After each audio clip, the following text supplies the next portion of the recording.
तो कैसे हैं आप लोग? उम्मीद करते हैं अच्छे होंगे यार। आज के इस टॉपिक में हम लोग पढ़ेंगे मिश्रित दंड आरेख यानी मिक्स्ड बार डायग्राम। तो समझते हैं ये क्या होता है। तो अभी तक हम लोगों ने ये सीखा कि जो बार डायग्राम यानी दंड आरेख होता है वो सिर्फ हम एक आंकड़े का ही खींच रहे थे, या बोलते हैं कि सजाती आंकड़ों का खींच रहे थे। जैसे कुल मिला के अगर केवल आपको विद्यार्थी दे दे तो आपको एक ही बार डायग्राम बनाना पड़ता है और आप उसको बनाकर दिखा सकते हैं कि इस कक्षा में इतने विद्यार्थी या इतने स्टूडेंट, इस क्लास में इतने स्टूडेंट, इस क्लास में इतने स्टूडेंट, और आप बता सकते हैं कि किस क्लास में सबसे ज़्यादा स्टूडेंट है, किस क्लास में सबसे कम स्टूडेंट है, और किस दोनों में आप तुलना भी कर सकते हैं। लेकिन अब यहाँ क्या होगा ना, यहाँ पर हम लोग स्टूडेंट्स की कैटेगरी को दो पार्ट में डिवाइड कर देंगे। मिक्स्ड बार डायग्राम में दो पार्ट में डिवाइड कर लेंगे, क्योंकि स्टूडेंट या तो लड़का हो सकता है या तो लड़की हो सकती है। तो हम लड़कों का ग्राफ अलग खींचेंगे उसी क्लास में और लड़कियों का ग्राफ अलग खींचेंगे और उनके टोटल का भी ग्राफ अलग खींचेंगे। तो देख रहे हैं किस तरीके से दो तीन दंड आरेख एक साथ आ गए ना, इसलिए इसको हम लोग कहते हैं मिश्रित दंड आरेख यानी मिक्स्ड बार डायग्राम। तो आइए समझते हैं, देखते हैं। यहाँ पर मैंने कुछ चीजें लिखी हैं। मिक्स्ड बार डायग्राम यानी मिश्रित दंड आरेख। इसमें देखिए स्टूडेंट्स की जो वो है उसको मैंने दो पार्ट में बांट दिया है। इसमें एक लड़के हो गए और दूसरी हो गई लड़कियां। तो ये आपके लड़के और लड़कियां। तो देखिए मिश्रित दंड आरेख क्या होता है। मिश्रित दंड आरेख में लड़के तथा लड़कियां और कुल योग मतलब टोटल उसमें जितने लोग हों, मतलब लड़के और लड़कियों को मिलाकर कुल योग को अलग अलग दंड आरेख से दिखाते हैं। मतलब मिश्रित दंड आरेख में क्या होता है ना भैया, कि जो लड़कों की संख्या अलग दंड आरेख से, लड़कियों उसी क्लास में लड़कों की संख्या अलग दंड आरेख से, लड़कियों की संख्या अलग दंड आरेख से, और कुल योग को अलग दंड आरेख से दर्शाते हैं। ठीक है, देखिए आपको समझाने के लिए मैंने यहाँ एक एग्जाम्पल लिया है। किसी जूनियर हाई स्कूल में शिक्षार्थी यानी स्टूडेंट की जो संख्या है वो दी गई है। देखिए यहाँ पर आपको स्टूडेंट की संख्या दी गई है कि कक्षा 6 में 20 लड़के पढ़ते हैं, 35 लड़कियां पढ़ती हैं, टोटल 55 लोग पढ़ते हैं, यानी टोटल 55 स्टूडेंट है। उसी तरीके से 25 और 20 कक्षा 7 में 25 लड़के और 20 लड़कियां, टोटल 45 स्टूडेंट्स पढ़ते हैं।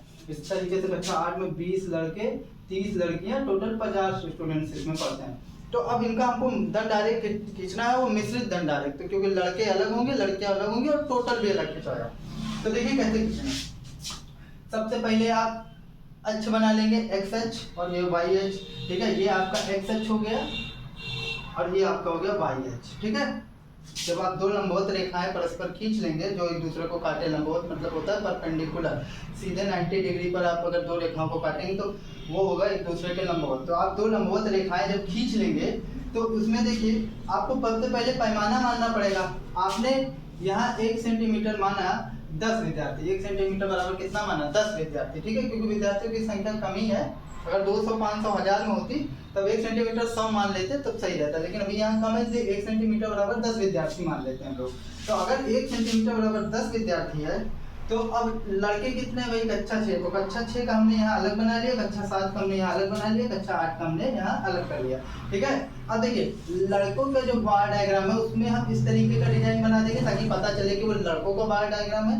उसे लड़कियों के बार डायग्राम में इस तरह का डिजाइन बना देंगे जिससे पता चले कि लड़कियों का बार डायग्राम है, और उनके टोटल संख्या में हम लोग इस तरीके का डिजाइन बना दें जिससे पता चले कि वो कुल संख्या है, टोटल संख्या। अब जरूरी नहीं आप इसी तरीके का डिजाइन बनाएं, आप उसको कई तरह से कलर कर सकते हैं, पीला, नीला, हरा, जो भी आपका मन करे। कि लड़कों की संख्या को आप नीला से कर दीजिए और लड़कियों की संख्या को पीला से, और उनके जो कुल संख्या है उसको जो है आप लोग किसी दूसरे कलर से कर सकते हैं। तो मैंने क्योंकि यहाँ मैं एक ही मार्कर यूज कर रहा हूँ इसलिए मैं यहाँ डिजाइन का प्रयोग कर रहा हूँ। ठीक है, तो अब देखिए लड़कों की जो संख्या है कक्षा 6 में वो 20 है। तो ये दंड आरेख 20 पर जाकर रुक जाएगा और इसमें हम इस तरीके का डिजाइन बना लेंगे, क्योंकि लड़कों की संख्या के लिए मैंने वो डिजाइन माना है, जिससे आपको समझने में पता चल जाए। देखते ही आप पता चल, अच्छा ये डिजाइन बना है, इसमें क्या होगा, ये डिजाइन का मतलब लड़कों की संख्या हो गई। उसके बाद लड़कियों की संख्या कितनी है, 35 है। तो ये 30 और 40 के बीच यानी 35 पर आकर रुकेगा। इस तरीके का डिजाइन हम लोग इसमें बना देंगे। और उनकी टोटल कितनी संख्या है, 55 है। तो 55 जो है 50 और 60 के बीच में आएगा। तो क्या होगा, इसमें इस तरीके का डिजाइन बना देंगे। इसी तरीके से आप कक्षा 7 में देख सकते हैं टोटल कितनी लड़कियां हैं, 25 लड़कियां हैं, और कितने लड़के हैं, 20 लड़के हैं। ठीक है, आप देख सकते हैं इस तरीके से इसका बार डायग्राम आप बना सकते हैं और इससे आप बहुत इजीली इंफॉर्मेशन भी निकाल सकते हैं। आइए अब इस पर हम लोग कुछ क्वेश्चन देखते हैं, इसी बार डायग्राम यानी इसी दंड आरेख पर कुछ क्वेश्चन करने की कोशिश करते हैं। तो आइए अब इसी दंड आरेख से रिलेटेड कुछ क्वेश्चन देखते हैं और उन्हें करने का प्रयास करते हैं। तो देखिए यहाँ कुछ क्वेश्चन लिखे हैं। दंड द्वारा क्या प्रदर्शित किया गया है, मतलब ये बार डायग्राम है, इसके द्वारा क्या बताना चाह रहे हैं। तो इस बार डायग्राम से आप क्या बताना चाह रहे हैं भैया कि किसी कक्षा यानी किसी क्लास कक्षा 6, 7, 8 में कितने लड़के हैं, कितने लड़कियां और टोटल कितने, यही आप इस दंड आरेख से बताना चाह रहे हैं। देखिए लड़कियां, लड़के और उनकी टोटल संख्या, ठीक है। अब क्या तो मैंने यहाँ वही लिखा है कि दंड आरेख द्वारा कक्षा 6, 7 और 8 के लड़के लड़कियां तथा उनकी कुल संख्या अलग अलग दिखाई गई है। मतलब इस दंड आरेख द्वारा हम कक्षा 6, 7, 8 के लड़के लड़कियां और उनकी कुल संख्या को अलग अलग दिखाए हैं यानी प्रदर्शित किए हैं, ठीक है। नेक्स्ट क्वेश्चन है, लड़कियों की संख्या के लिए कक्षा 7 में दंड की ऊंचाई कितनी है। तो अगर आप देखेंगे कक्षा 7 में लड़कियों की संख्या के लिए दंड की ऊंचाई कितनी है, तो ये आपके लड़कों की संख्या और ये आपके लड़कियों की संख्या, तो ये 20 पर जाकर रुका है। किस पर जाकर रुका है? 20 पर। लड़कियों की संख्या के लिए यही यूज किया ना, ये वाला। तो कक्षा 7 और ये वाला आप बार डायग्राम पकड़ेंगे, तो ये वाला जब पकड़ेंगे तो आप देखेंगे ये 20 पर जाकर रुका है। क्या 20? और 1 सेंटीमीटर बराबर 10 विद्यार्थी, तो 20 विद्यार्थी बराबर 2 सेंटीमीटर। तो क्या पैमाना है उसके लिए? 2 सेंटीमीटर। कितनी ऊंचाई ली गई है? 2 सेंटीमीटर। लड़कियों कक्षा 7 में लड़कियों के लिए 2 सेंटीमीटर लिया गया है, ठीक है, क्योंकि वो 20 पर जाकर रुका है और 10 बराबर 1 सेंटीमीटर, तो 20 बराबर 2 सेंटीमीटर, ठीक है। इसी तरह किस कक्षा में शिक्षार्थी सबसे कम है? कौन सी कक्षा में सबसे कम है? तो देखिए ये टोटल वाला ये है, कक्षा 6 का सबसे बड़ा है, फिर उससे छोटा कक्षा 7 का है, फिर देखिए सबसे छोटा किसका है? 7 का सब टोटल देखिए, 8 का सॉरी कक्षा 6 का टोटल देखिए ये रहा, कक्षा 7 का टोटल ये रहा, कक्षा 8 का टोटल ये रहा। कौन सा कुल, किस कक्षा का कुल जो है टोटल सबसे छोटा है, यानी जिसका दंड आरेख सबसे छोटा होगा। तो कक्षा 7 में कुल वाला सबसे छोटा है क्योंकि इसका दंड आरेख सबसे छोटा है। तो इसी कक्षा में सबसे कम विद्यार्थी हैं। तो किस कक्षा में सबसे कम विद्यार्थी हैं? कक्षा 7 में। तो आइए देखते हैं। देखिए जैसे किसी दंड की ऊंचाई 5 सेंटीमीटर ऊंचाई के बराबर, तो उस कक्षा में कितने शिक्षार्थी हैं? तो चूंकि आप जानते हैं 1 सेंटीमीटर बराबर 10 विद्यार्थी, 1 सेंटीमीटर बराबर 10 विद्यार्थी। तो अब अगर 1 सेंटीमीटर बराबर 10 विद्यार्थी हैं तो 5 सेंटीमीटर बराबर कितना होगा? 5 गुणे 10 यानी 50 विद्यार्थी। कितने हो जाएंगे? 50 विद्यार्थी। मतलब अगर किसी दंड की ऊंचाई 5 सेंटीमीटर है तो उस दंड उसमें कितने विद्यार्थी होंगे? 50 विद्यार्थी होंगे। तो चलिए अब आगे देखते हैं। ये अब मिश्रित दंड आरेख पर एक और क्वेश्चन करने का प्रयास करते हैं। यहाँ पर दिया है कक्षा 6 के 50 विद्यार्थी मतलब 50 स्टूडेंट के विभिन्न विषयों की पसंद का विवरण निम्नवत है, कि किसको कौन सा खेल पसंद है वो उन्होंने दे दिया है। जैसे संगीत यानी सॉन्ग, गाना वगैरह गाना, सिंगिंग करना, सॉरी सॉन्ग नहीं सिंगिंग करना। तो कितने लोगों को पसंद है? 3 लड़कों को गाना गाना पसंद है और 7 लड़कियों को गाना गाना पसंद है। टोटल 10 लोग हैं भैया। इसी तरह तैराकी यानी स्विमिंग करना, 8 लड़कों को स्विमिंग पसंद है और 4 लड़कियों को जो है स्विमिंग पसंद है। इसी तरह 12, इसी तरह क्रिकेट और नृत्य यानी डांस का भी दे दिया है। तो इसका हम लोगों को मिश्रित दंड आरेख बनाना है। सबसे पहले हम लोग 2 परपेंडिकुलर लाइन यानी कि 2 जो है लंबवत रेखाएं खींचेंगे जो एक दूसरे को 90 डिग्री पर कट करती हैं, ठीक है। ये हो जाएगा आपका YH और ये हो जाएगा आपका XH और ये हो जाएगा ओरिजिन यानी मूल बिंदु, ठीक है। उसके बाद आप जो भी विषय जिसको पसंद है आप यहाँ नीचे वो क्षैतिज लाइन पर उसको लिख देंगे। सबसे पहले संगीत है आपका, फिर आपका क्या है? तैराकी,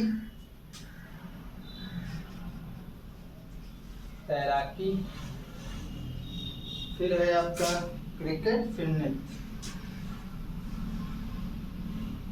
क्रिकेट और फिर नृत्य यानी कि डांस, ठीक है, नाच भी बोल सकते हैं इसको। इसी तरह आइए अब इसका ग्राफ खींचते हैं। सबसे पहले हम मान लेते हैं कि पैमाना मान लेते हैं। पैमाना बराबर हम मान लेते हैं कि 1 सेंटीमीटर बराबर, क्योंकि विद्यार्थियों की संख्या कम है तो हम 2 विद्यार्थी मान लेते हैं, 2 विद्यार्थी या 2 स्टूडेंट मान लेते हैं, ठीक है। वो लड़का भी हो सकता है और वो लड़की भी हो सकती है। अब देखिए लड़कों के लिए हम जो है ये डिजाइन बनाएंगे वो इस तरीके का डिजाइन लड़कों के लिए बनाएंगे, ये लड़के हो जाएंगे, ठीक है। और लड़कियों के लिए जो हम डिजाइन बनाएंगे वो हम सिंपल सीधे सीधे खींच कर डिजाइन बनाएंगे, तो ये लड़कियां हो जाएंगी।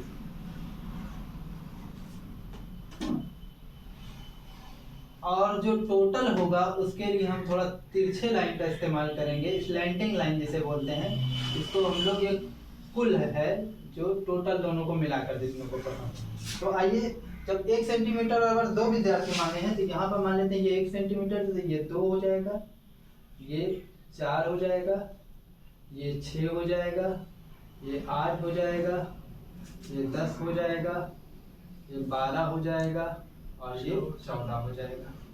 तो आइए अब हम लोग करने का प्रयास करते हैं। जैसे 3 लड़कों को संगीत पसंद है, अब लड़कों के लिए हमने डिजाइन माना है कौन सा, उस तरीके का। तो पहले दंड आरेख बना लेते हैं, फिर उसमें डिजाइन बना देंगे। अब जरूरी नहीं कि आप भी डिजाइन बनाएं, आप उसको विभिन्न कलर से रंग भी सकते हैं। कई कलर से आप रंग दीजिए, मेरे पास एक ही मार्कर है तो इसीलिए मैं डिजाइन का प्रयोग करूंगा। तो सबसे पहले 3 लड़कों को संगीत पसंद है, तो यहाँ से हम उठाएंगे और 3, 2 और 3 के बीच में ही आएगा मेरे ख्याल, ये 2 हो जाएगा, 3 लगभग यहाँ पर आएगा। तो ये आपका संगीत के लिए मैंने ये कर दिया। अब इसमें हम एक डिजाइन बना देते हैं, इस तरीके का डिजाइन।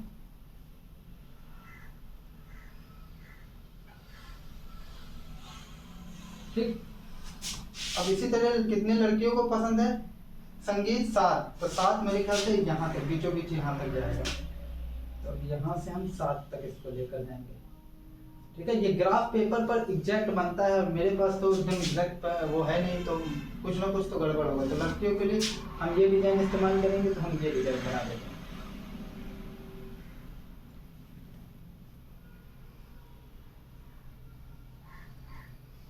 ठीक, अब टोटल कितने लोग हैं? 10 लोग, तो हम टोटल यहाँ पर जाएंगे 10 तक।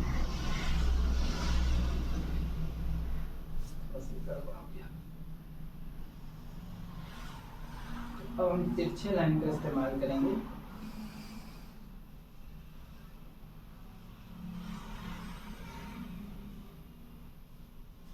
तो देखिए, इस तरीके से आपको संगीत कितने लड़कियों को पसंद है वो बार डायग्राम बन गया, और कितने लड़कों को पसंद है उसका बार डायग्राम बन गया, और टोटल का बार डायग्राम बन गया।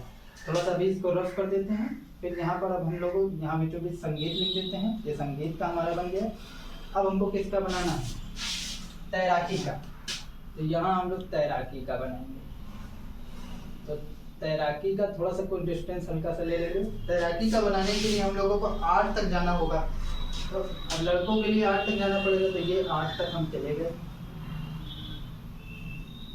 थोड़ा सा मैं इसको छोटा कर दे रहा हूँ, वैसे ही छोटा बड़ा नहीं हो सकता क्योंकि फिर ये मानक रूप में नहीं माना जाएगा, क्योंकि मेरे पास जगह की कमी। आप ये जानिए कि हमेशा एकदम एक्चुअल साइज का होता है। ठीक है, तो 8 तक गया। अब लड़कों के लिए डिजाइन वो वाला प्रयोग हुआ है, तो हम वही डिजाइन बना देंगे।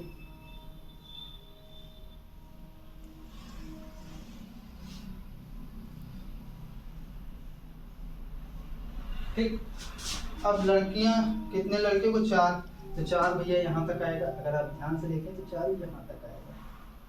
ये लड़कियों के लिए कौन सीधी सीधी रेखा वाला डिजाइन इस्तेमाल करेंगे। अब कुल कितनी है? कुल 12 है, तो 12 यहाँ तक आएगा, तो मैं 12 तक लेकर जाता हूँ इसको, फिर यहाँ तक।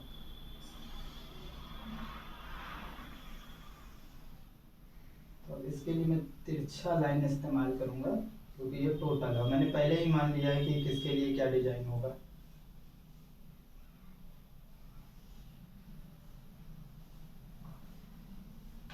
तो यहाँ हमारा तैराकी का भी काम खत्म। अब क्रिकेट का देखते हैं। क्रिकेट हमारा आपका सबका फेवरेट खेल। तो थोड़ा सा डिस्टेंस लेकर हम 8 लोगों को क्रिकेट पसंद है, तो इसको फिर हम 8 तक ले जाएंगे। देखिए, ये जो इसकी मोटाई होगी वो भी सेम होगी सबकी, और इनके बीच की जो एक्चुअल जो डिस्टेंस होगा वो भी सेम ही होगा। ठीक है, अब यहाँ से थोड़ा सा तो गड़बड़ हो जा रहा है क्योंकि जगह छोटी है। ठीक है, अब देखिए, यहाँ से हम लोग ये डिजाइन बनाएंगे लड़कों के लिए।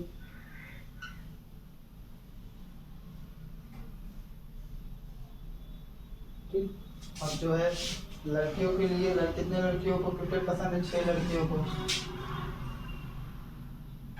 तो ये यहाँ तक करीब आएगा। इसके लिए हम लोग सीधे सीधे लाइन का प्रयोग करेंगे।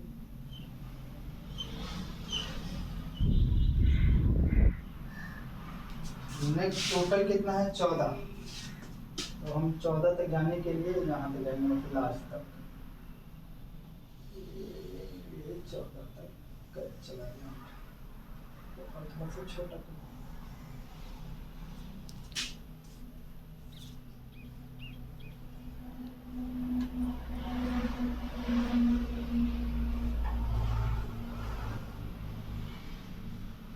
ठीक है, अब लास्ट वाला हम लोग किसी ने नृत्य का हो सकता है जगह थोड़ा सा छोटा पड़ जाए, इसलिए मैं बार डायग्राम को थोड़ा सा छोटा कर दूंगा। दो लड़कों को डांस पसंद है भाई, केवल 2 लड़कों को, तो ये यहाँ तक ही ग्राफ जाएगा। तो ये 2, क्योंकि 2 यहाँ पर है ना, तो 2 यहीं तक जाएगा। तो इसमें ये डिजाइन प्रयोग कर दे रहे हैं। अब कितने लोगों को जो है, कितने लड़कों को डांस पसंद है? 12 लड़कों को डांस पसंद है, सॉरी 12 लड़कियों को डांस पसंद। 2 लड़कों को डांस, यहाँ पर 2 लड़कों को डांस पसंद है और यहाँ 12 लड़कियों को डांस पसंद है। तो ये ग्राफ 12 तक जाएगा। 12 कहाँ है?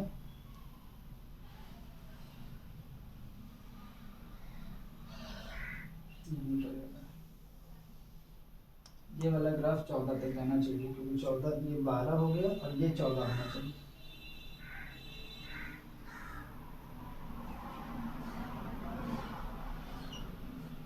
ठीक, ये अब इसमें किस तरीके से सीधा सीधा डिजाइन प्रयोग करेंगे हम लोग।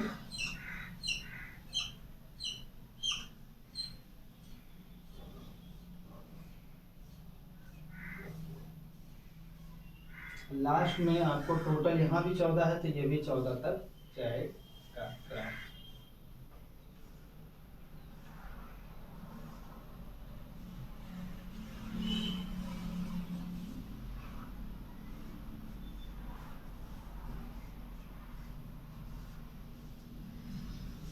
तो इस तरीके से आप किसी भी दंड आरेख को आराम से इस तरीके से प्रदर्शित कर सकते हैं, और कोई भी आपको आंकड़ा दे दे तो आप उसका मिश्रित दंड आरेख बना सकते हैं। तो आई होप आपके समझ में आएगा। देखिए यहाँ से आप बहुत चीज़ों का जो जवाब सिर्फ दंड आरेख दे सकते हैं कि सबसे ज़्यादा खेल क्या पसंद है। सबसे ज़्यादा क्रिकेट लोगों को पसंद है और डांस पसंद है, क्योंकि इसका दंड आरेख कहाँ तक गया है? 14 तक गया है ना। और सबसे कम खेल कौन सा पसंद है? सबसे कम खेल मेरे ख्याल से गाना सबसे कम लोगों को पसंद है। तो इस तरीके से आप कई तरह की इंफॉर्मेशन आराम से केवल दंड आरेख से निकाल सकते हैं। आइए आप कुछ और क्वेश्चन डिस्कस करते हैं। सांख्यिकी के अंतर्गत अब तक जितने भी सांख्यिकी हम लोगों ने पढ़ा उससे रिलेटेड कुछ क्वेश्चंस कर लेते हैं। इसके बाद आपके क्लास 6 के लेवल की सांख्यिकी समाप्त हो जाएगी। तो आइए यहाँ देखिए, मैंने पहला क्वेश्चन लिखा है। क्वेश्चन है, दंड चित्रों को देखकर नीचे दिए गए प्रश्नों के उत्तर दीजिए। तो दंड चित्रों को आपको देखना है, और जो बगल में मैंने बगल में लिखा है, किताब में ऐसा लिखा था नीचे देखकर, तो उससे कंफ्यूज ना होगा। बगल में मैंने लिखा है। तो सबसे पहले देखिए, ये परिवारों की संख्या है। ये क्या है? परिवारों की संख्या। और ये बच्चों की संख्या है, ठीक है। तो एक बच्चे वाले कितने परिवार हैं? 50 परिवार। 2 बच्चे वाले कितने परिवार हैं? टोटल 90 परिवार हैं। 3 बच्चे वाले कितने परिवार हैं? टोटल अगर आप देखेंगे तो ये दंड आरेख मेरे ख्याल से 50 तक गया है, ठीक है। तो 50 हैं, ठीक है। और 4 बच्चे वाले कितने परिवार हैं? 40 परिवार हैं। इसी तरह 5 बच्चे वाले कितने परिवार हैं? 20 परिवार हैं। और 6 बच्चे वाले कितने परिवार हैं? 10 परिवार है, ठीक। तो आपको इसको देखकर कुछ क्वेश्चंस के जवाब देने हैं। तो सबसे पहला क्वेश्चन, दंड चित्रों से क्या सूचना प्राप्त होती है? तो सबसे पहले सूचना तो यही प्राप्त होती है कि यह दंड चित्र या बार डायग्राम, यह दंड चित्र परिवारों की संख्या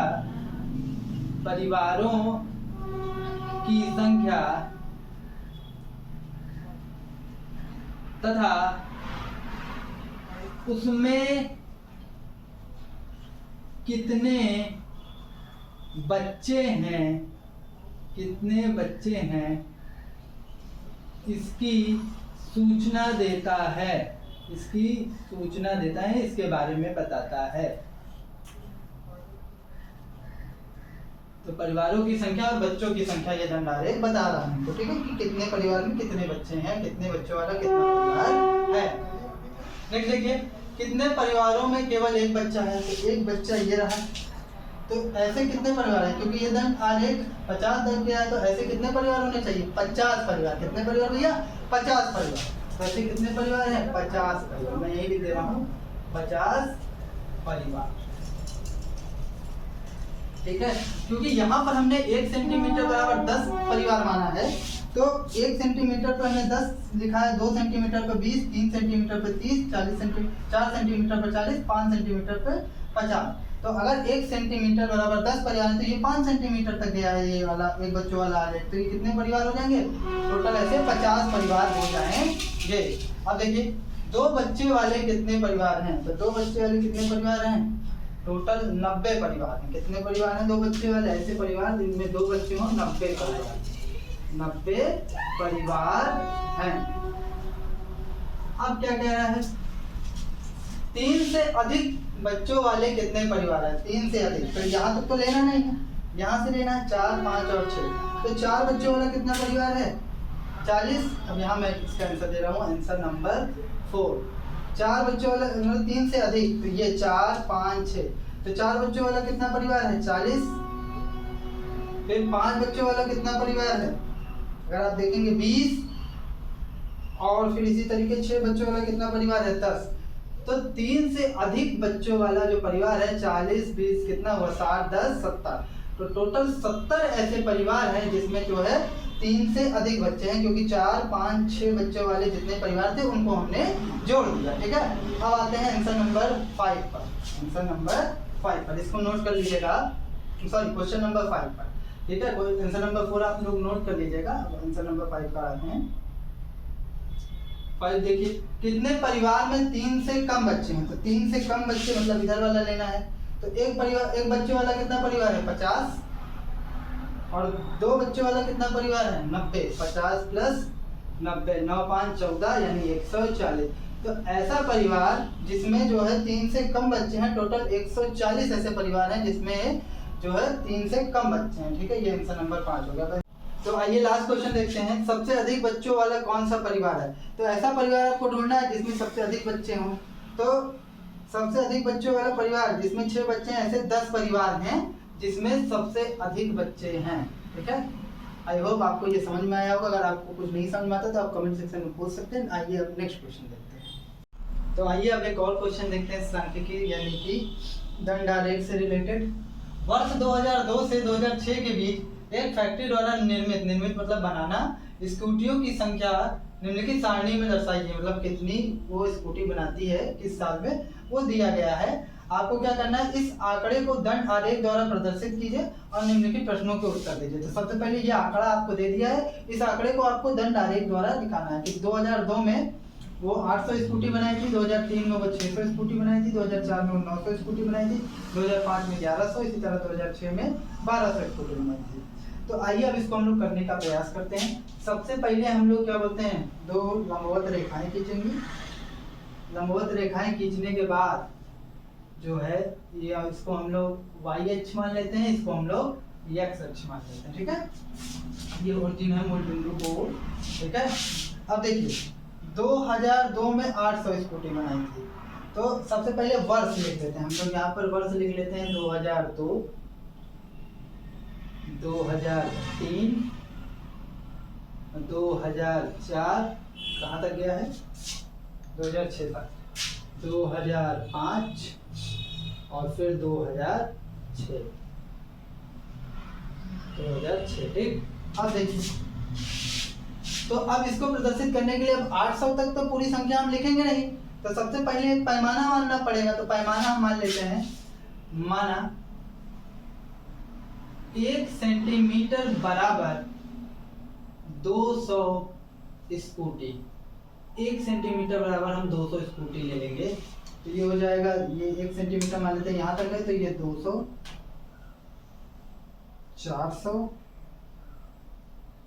600,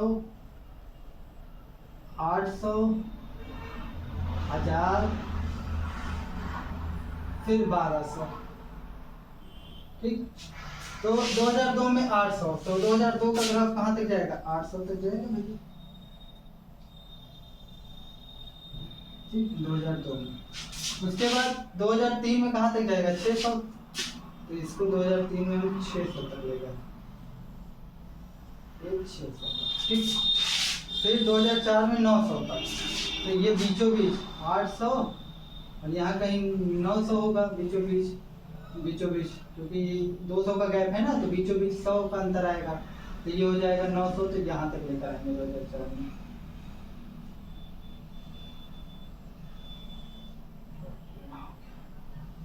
इस तरीके से ये 900 हो गया, ठीक।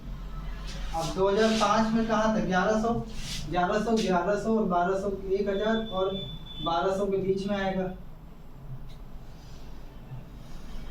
लगभग एक बीचों बीच, मतलब यहाँ पर आएगा।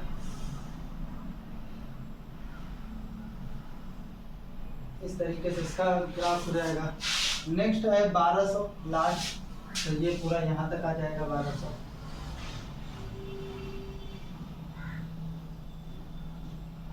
ठीक है। तो इस तरीके से इसका दंड आरेख बन गया। तो अब आप लोगों को इसके कुछ क्वेश्चंस के जवाब देने हैं। तो सबसे पहला क्वेश्चन क्या है, किस वर्ष में सबसे अधिक स्कूटी निर्मित की गई? तो कौन से साल में सबसे ज्यादा स्कूटी बनाई गई? तो जिस साल का दंड आरेख सबसे ऊंचा होगा उसी साल में सबसे ज्यादा स्कूटी बनाई गई हो। किस वर्ष में? 2006 में। आंसर नंबर फर्स्ट, 2006 में सबसे ज्यादा स्कूटी बनाई गई। कितनी बनाई गई? 1200, ठीक है। किस वर्ष में न्यूनतम स्कूटी बनाई गई? तो आंसर नंबर 2, जिसका दंड आरेख सबसे छोटा होगा उस वर्ष में सबसे कम स्कूटी बनाई गई। तो 2003 में 600 तक मात्र, 2003 में कितनी स्कूटी बनाई गई? 600 स्कूटी बनाई गई। तो आइए अब एक क्वेश्चन और देखते। तो आइए अब सांख्यिकी से रिलेटेड एक लास्ट क्वेश्चन देते हैं, इसके बाद आपका सांख्यिकी चैप्टर मेरी तरफ से समाप्त हो जाएगा। तो यहाँ पर देखिए, नीचे दी गई अंक तालिका में प्राप्तांक को, प्राप्तांक मतलब होता है प्राप्तांक, प्राप्तांक मतलब होता है प्राप्त अंक, जो भी अंक पाए गए हैं उसे हम लोग प्राप्तांक कहते हैं। कि टैली चिन्ह की सहायता से बारंबारता ज्ञात कीजिए।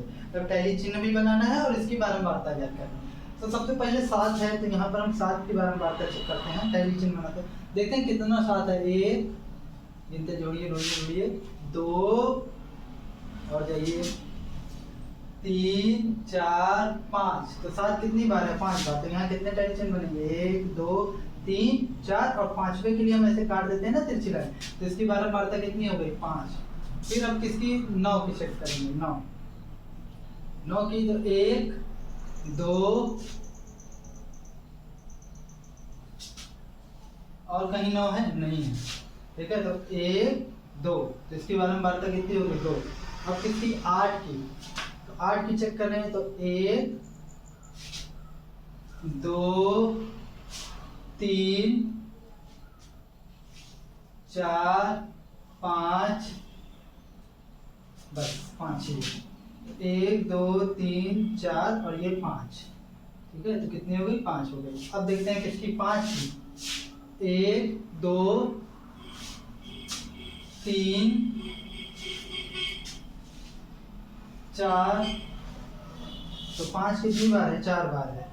तो 1, 2, 3, 4, तो 5 कितनी बार? 4 बार। तो इसकी बारंबारता कितनी हो गई? 4 हो गई, ठीक है। अब किसकी? 4 की बारंबारता, 4 की चेक करेंगे। तो यहाँ 4 लिख देंगे। 1, 2, 3, 4 कितनी बार है? 3 बार है। तो यहाँ पर 1, 2, 3, तो इसकी 4 की बारंबारता कितनी हो गई? 3 हो गई। अब 6 की चेक करेंगे। 6 मतलब 6 एक बार आया है, इधर 1, 2, 3, 4, 5, 6 कितनी बार है? 6 बार है। तो इसको आप टैली चिन्ह बनाइए पहले। 1, 2, 3, 4, 1, 2, 3, 4, 5 और 1, 6। 6 कितनी बार?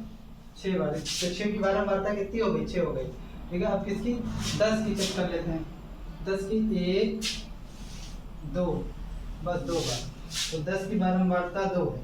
1, 2, 2 बार। अब कितनी? लास्ट एक बचा 3। 3 की बारंबारता चेक कर लेते हैं। 1, 2, 3, तो 3 की बारंबारता 3 है। 1, 2, 3। तो आई होप ये टॉपिक आपको समझ में आएगा। मेरी तरफ से पूरी तरह से सांख्यिकी समाप्त हो गई। अब हम लोग बीजगणित पे चलेंगे और ये देखेंगे कि किस तरीके से वहाँ पर बीजगणितियों का हम लोग प्रयोग करते हैं। XY Z ये आया कहाँ से, जरूरत क्यों पड़ी।